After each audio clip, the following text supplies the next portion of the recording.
Aujourd'hui, nous allons nous consacrer à la question des différents types de bourses disponibles pour étudier en Chine.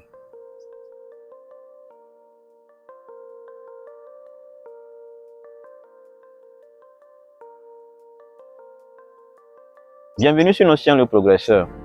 Ici, nous parlons de motivation, de mindset, de recherche d'opportunités, de la science, de la technologie, de la recherche académique et plein d'autres domaines qui vous seront d'une très grande utilité.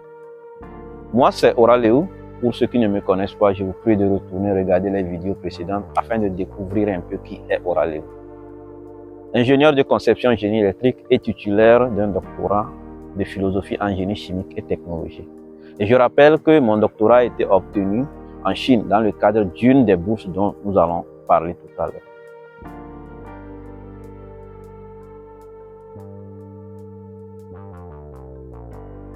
Donc, comme je le disais, quels sont les différents types de bourses disponibles pour étudier en Chine?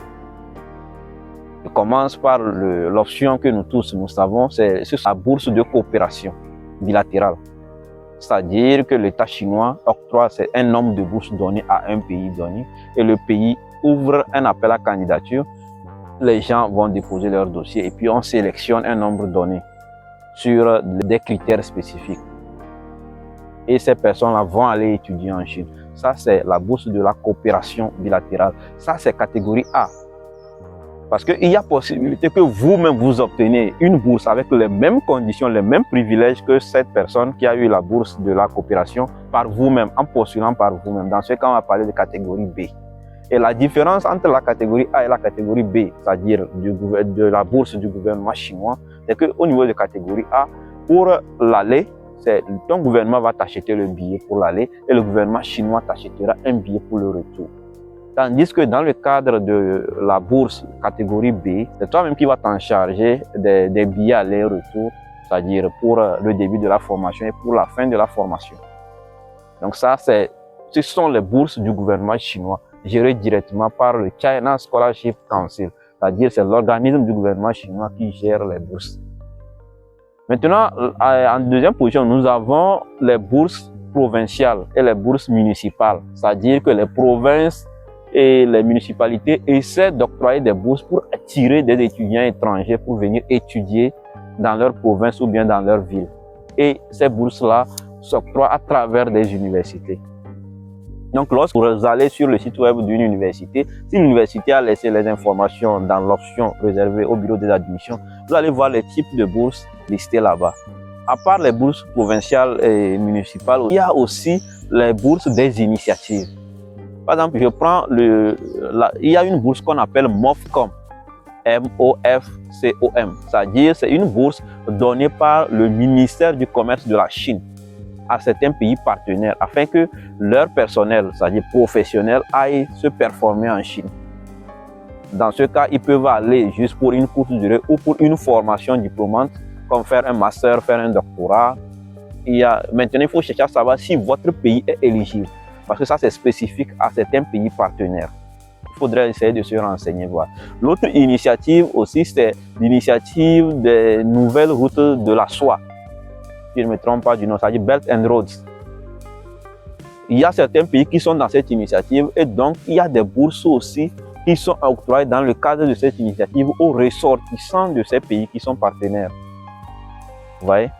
À part MOFCOM, à part Belt and Road, à part la bourse du gouvernement chinois, il y a aussi la bourse ANSO, ANSO, Alliance of National and International Science Organization. C'est créé par l'Académie chinoise des sciences en collaboration avec certaines institutions. Ils ont créé ça pour attirer des étudiants à étudier dans leurs instituts, dans leurs universités. Parce qu'il y a certaines universités en Chine qui sont affiliées directement à l'Académie chinoise des sciences. Donc vous devez chercher en ligne. Pour ceux qui suivent mon channel WhatsApp, j'ai eu à partager le lien là-bas la semaine passée. Vous pouvez essayer de vous renseigner plus sur les universités qui sont affiliées à l'Académie chinoise des sciences et essayer de voir comment vous pouvez postuler à la bourse ANSO qui est actuellement ouverte et ça va, les candidatures se ferment, je pense, 15 février si je ne me trompe pas. Donc, essayez de vous renseigner, réunissez les conditions et essayez de postuler. Donc quand vous postulez par exemple à une bourse donnée, par exemple, vous postulez à une bourse du gouvernement chinois, si vous n'êtes pas sélectionné par cette bourse, l'université peut aussi vous octroyer une autre bourse. Et c'est à vous maintenant d'évaluer pour voir si ça vous convient ou pas. Donc, c'est les quelques bourses que je peux partager avec vous. Et il faut savoir que chaque université que vous allez essayer de repérer, il y a plusieurs types de bourses qui sont disponibles. C'est juste que les avantages ne sont pas les mêmes. Il y a certains, peut-être que vous allez payer la moitié de l'écolage. Il y a certains, peut-être que vous n'allez même pas payer l'écolage, mais vous allez payer le logement. Il y a certains, peut-être que vous n'allez même pas payer l'écolage, vous n'allez même pas payer le logement.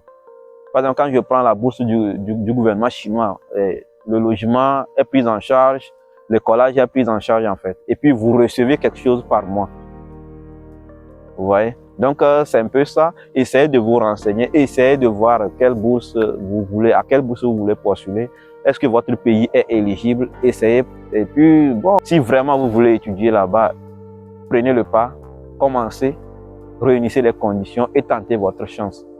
Je tenais à vous partager cette information-là parce qu'il y a plein d'opportunités qui sont là-bas dont vous pouvez en bénéficier. Merci beaucoup et je vous souhaite bonne chance. Surtout, n'oubliez pas de partager le lien afin que nous agrandissons la famille.